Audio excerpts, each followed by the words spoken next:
सर्व दत्त परिवारास साष्टांग प्रणिपात. शुभप्रभात. दत्त माझा मी दत्ताचा. रचना श्री गुरु दत्त चरणी अर्पण. तत्पूर्वी चॅनल आवडल्यास लाईक, शेअर आणि सबस्क्राईब जरूर करावे.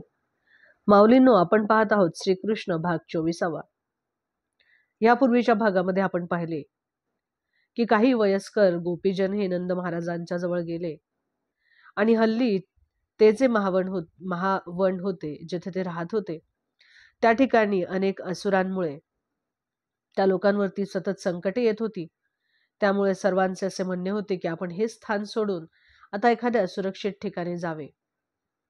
अशा प्रकारे हे सर्व उपनंदांचे बोलणे ऐकून गोकुळातील सर्व गोपगोपींनी त्यांच्या सूचनेला सहमती दिली आणि आता ते सर्वजण ते स्थान सोडून दुसऱ्या ठिकाणी निघून जाण्याच्या तयारीला लागले. सगळ्यांनी बैलगाड्यांमध्ये आपल्या घरातील सामान, भांडीकुंडी, त्यानंतर जे काही त्यांचे इतर घरगुती सामान होते ते त्यांनी चढवले. त्यांच्यामधील वृद्ध मंडळी आणि स्त्रिया, छोटी बालके हे सर्व बैलगाड्यांमध्ये बसली. सर्व गाई वासरे ही बैलगाड्यांच्या अग्रभागी ठेवण्यात आली आणि बाकीचे सगळे गोपी हे सर्व पशूंना आणि गाड्यांना वेढा देऊन ते पुढे प्रस्थान करण्यासाठी तयार झाले आणि त्यांनी तेथील परिसर गर्जून सोडणाऱ्या निनादात त्यांनी तुतारा वाजवल्या आणि सर्वजण वृंदावनाकडे निघायला त्यांनी सुरुवात केलेली आहे. आणि ज्या व्रजांगना होत्या त्यांचे वर्णन कोण करू शकते. त्या सगळ्या जणी ह्या बैलगाड्यामध्ये बसलेल्या होत्या. त्या सगळ्यांनी मौल्यवान वस्त्रे आणि भरजरी असे अलंकार घातले होते आणि सुंदर शृंगार केला होता आणि सर्वांनी नित्याप्रमाणेच गोपाळकृष्णांच्या चरित्राचे सर्वजण गायन करीत होते. रोहिणी माता आणि यशोदा माता ह्या एका स्वतंत्र बैलगाडीमध्ये बसलेल्या होत्या आणि त्यांनी गोपाळकृष्णांना आणि बलराम दादांना आपल्या मांडीवर घेतले होते आणि दोघेही त्या दोघांशी गप्पा मारत त्या गप्पातून अतिशय सुखानुभव त्या दोघींना येत होता आणि हे सर्वच एकूण चित्र अतिशय सुंदर दिसत होते. अशा प्रकारे जेथे प्रत्येक जण शांततेने आणि आनंदाने निवास करू शकतो अशा वृंदावनी सर्वजण पोहोचले. त्यांनी अर्धपरिगामध्ये सर्व गाड्या बांधल्या आणि त्यांची निवासस्थाने तेथे तयार होण्यापूर्वी त्यांनी तेथे तात्पुरती आपली निवासस्थाने उभारली. आणि आता हळूहळू कृष्ण आणि बलराम हे मोठे होऊ लागले आणि ते जसजसे मोठे होऊ लागले तसतसे त्यांना गाई वासरांना सांभाळण्याचे काम दिले जाऊ लागले. गायींना सांभाळण्याचे प्रशिक्षण त्या दोघांनाही दिले जाऊ लागले. लहान लहान वासरांना सांभाळण्याची जबाबदारी देखील गोपाळकृष्णांना आणि बलरामदादांना देऊ जाऊ लागली.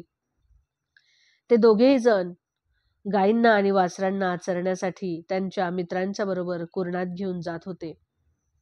तेथे ते गायी चरवता चरवता आपल्या सवंगड्यांच्या सोबत विविध प्रकारचे खेळ ते खेळत असत. ते दोघेही बंधू कधी कधी आपल्या बासरी वाजवत असत, तर कधी कधी लहान मुलांच्या मध्ये चेंडू खेळत असत. कधी कधी ते नृत्य करत असत, तर कधी ते घोंगड्या पांघरून गायी आणि बैलांची सोंगी घेत अशा प्रकारचे वेगवेगळे खेळ ते दोघे जण आपल्या सवंगड्यांच्या सोबत खेळत असत. तर कधी वेगवेगळ्या पशुपक्ष्यांचे आवाज काढत असत. अशा प्रकारे त्यांच्या बाललीलांचा आनंद सर्व बालकेही घेत असत.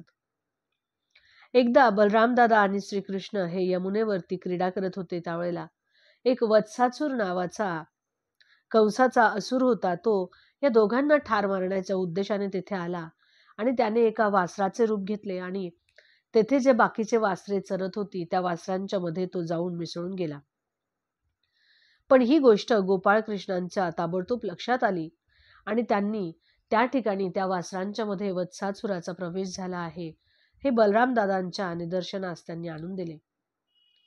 दोघेही बंधू हळूच आवाज न करता त्या वासराच्या जवळ गेले.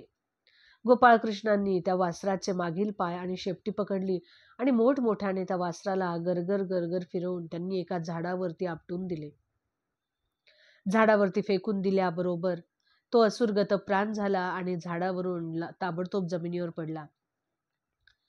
तो असुर जमिनीवर मरून पडलेला पाहताच सर्व बालकांनी छान छान म्हणून श्रीकृष्णाचे आणि बलरामदादांचे अभिनंदन केले आकाशामधून देवी देवतांनी त्या दोघांवरती पुष्पवृष्टी केली आणि अशा प्रकारे गोपाळकृष्ण आणि बलराम दादा हे नित्य सकाळपासूनच गायींचे आणि वासरांचे रक्षण करत असत. एके दिवशी सगळे बालगोपाल हे आपल्या वासरांना पाणी पाजवण्यासाठी म्हणून यमुना नदीच्या तीरी गेले. जेव्हा वासरे यमुना नदीच्या किनारी पाणी पित होती त्यावेळेला यमुनेच्या काठावर काहीतरी बसल्याचे सर्वांना लक्षात आले आणि त्यावेळेला त्यांनी पाहिले तर तिथे एक प्रचंड प्राणी असल्यासारखा वाटला आणि तो प्राणी एखाद्या पर्वताप्रमाणे मोठा आणि बगळ्यासारखा दिसत होता. त्याचा जो शिराचा भाग होता तो अतिशय कठोर भासत होता आणि कुणीही आजपर्यंत असा अद्भुत प्राणी कधीच पाहिला नव्हता. त्यामुळे सर्वांना त्या प्राण्याची भीती वाटत होती. त्या प्राण्याचे नाव होते बकासूर आणि तो कंसाचाच एक असुर होता. आणि तो अशा पद्धतीने अचानक तेथे समोर आला आणि त्याने त्याच्या अनुकुचीदार जी चोच होती त्या चोचीने तो श्रीकृष्णांवरती झडप घालण्याचा प्रयत्न करून त्यांना गिळून टाकण्याच्या प्रयत्नात होता. या महाभयंकर पशुने श्रीकृष्णांना गिळून टाकल्याचे पाहून सर्व गोप बालक आणि बलराम दादा हे अतिशय घाबरून गेले होते आणि मृतवत अवस्थेत ते खाली पडले. त्यांचा श्वासोच्छ्वास देखील थांबला.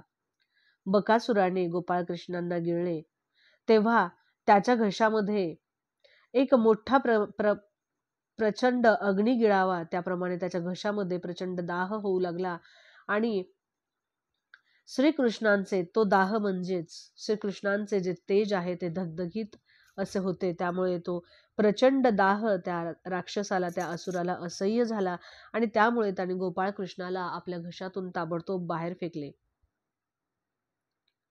बिचाऱ्या त्या बकासुराला याची कुठलीच कल्पना नव्हती की श्रीकृष्ण जरी नंदबाबांच्या बालकाची भूमिका करत होते तरी सुद्धा ते या आपल्या अखिल विश्वाचा विश्वकर्ता जे ब्रह्मदेव आहेत त्यांचे मूळ जनक होते. साधू संतांचे रक्षण करण्यासाठी यशोदानंदनाने तो जो विशालकाय बकासूर होता त्याच्या चोचीला आपल्या हातामध्ये पकडले आणि त्याचा खालचा भाग आणि त्या चोचीचा वरचा भाग त्यांनी अतिशय आपल्या हातांनी घट्ट पकडला आणि आपल्या सवंगड्यांच्या समक्षच एखाद्या गवताच्या पात्याचे 2 तुकडे करावे त्याप्रमाणे त्या बकासुराचे त्यांनी 2 तुकडे केले. ते पाहून सर्वजणांनी गोपाळकृष्णांचे आभार मानले आणि आकाशामधून देवांनी पुष्पवृष्टी केली.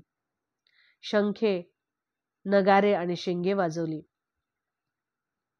आकाशातून होत असलेली जी पुष्पवृष्टी आहे ते पाहून शंख नगाऱ्यांचा अलौकिक ध्वनी ऐकून सर्व गोपाळकृष्णांचे सवंगडीही आश्चर्यचकित झाले आणि सर्वांनी श्रीकृष्ण आपले सुखरूप आहेत असे पाहिले.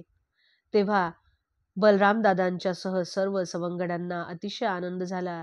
जणू काही आपले प्राणच परत आपल्या शरीरामध्ये आल्यासारखे सर्वांना वाटले आणि या नंदकुमाराला सगळ्यांनी आलिंगन दिले आणि त्याच्यानंतर सगळ्यांनी आपली वासरे एकत्र गोळा केली आणि सर्वजण आपापल्या घरी निघाले. जेव्हा सर्वजण घरी परतले तेव्हा जे गोपाळकृष्णांचे सवंगडी होते त्या सर्वांनी आपल्या माता पित्याला आपण जेव्हा वनामध्ये गेलो तेव्हा काय झाले या सर्व कृत्यांचे वर्णन त्यांनी आपल्या आईवडिलांच्या जवळ केले. त्यावेळेला सर्व गोपगोपिकांना श्रीकृष्णांच्या बद्दल पूर्वीच स्वाभाविक प्रेम होते आणि श्रीकृष्णांचे हे यश आणि हे विजयी कृत्य सर्वांनी ऐकली आणि त्यांचे स्नेह अधिकाधिक श्रीकृष्णांच्यासाठी वृद्धिंगत झाले. आणि बाळकृष्णांची कशा प्रकारे मृत्यूच्या मुखातून सुटका झाली हे पाहून सर्वांना मोठा आनंद झाला आणि सर्वजण गोपाळकृष्णांचे मुख निहाळू लागले आणि खरोखरच गोपाळकृष्णांना आपल्या नेत्रापासून दूर करण्यासाठी सर्वजण असमर्थ होत होते. श्रीकृष्णांच्या बाबत सर्वजण आपापसामध्ये चर्चा करत होते की या एवढ्याशा सुंदर बालकाला मारण्यासाठी या विशालकाय असुरांनी अनेक वेळा त्यांच्यावरती कशी आक्रमणे केली, पण तरीही भगवंताच्या कृपेमुळे परमेश्वराच्या कृपाशीर्वादामुळे गोपाळकृष्णांना कुठल्याही प्रकारची इजा होण्यापासून ते असमर्थ राहिले आणि प्रत्येक वेळेला जे दुष्ट असुर होते जे गोपाळकृष्णांवरती हल्ला करत होते तेच मृत्युमुखी पडत होते. अशा प्रकारे नंद महाराजांच्या सहित सर्वच वृंदावनातील गोपगोपिका हे गोपाळकृष्णांच्या आणि बलरामदादांच्या अद्भुत कृत्याविषयी नेहमीच चर्चा करत असत आणि चर्चा करताना ते एवढे रंगून जात असत की त्यांना या भौतिक अस्तित्वाचा जे काही त्रितापे आहेत त्यांचा सर्वांचा पूर्णपणे विसर पडत असत. नंद महाराज आणि तेथील सर्व गोपगोपिका ह्या 5000 वर्षापूर्वी ज्या सुखाचे आस्वादन त्यांनी केले ते केवळ श्री गोपाळकृष्णांच्या दिव्य लीलांच्या चर्चेतून कृष्ण भावनेतील व्यक्ती आजही आपण त्याच सुखाची अनुभूती त्यांचे चरित्र ऐकून करू शकतो. अशा रीतीने गोपाळकृष्ण आणि बलरामदादा हे क्रीडा करताना आपल्या मित्रांच्या समवेत महासागरावरून सेतू बांधणारे श्रीरामचंद्र आणि वानर यांच्या सहकाऱ्यांच्या तसेच सागरावरून लंकेमध्ये उडी घेणाऱ्या मारुतीरायाचे अभिनय करत असत. आणि अशा प्रकारे आपल्या सवंगड्यांच्या सोबत ते विविध प्रकारचे लीला करत असत, क्रीडा करत असत आणि मोठ्या आनंदाने गोपाळकृष्णांनी आणि बलरामदादांनी आपले बालपण घालवले. अवधूत चिंतन श्री गुरुदेव दत्त. दिगंबरा दिगंबरा श्रीपादवल्लभ दिगंबरा. जय श्री कृष्ण.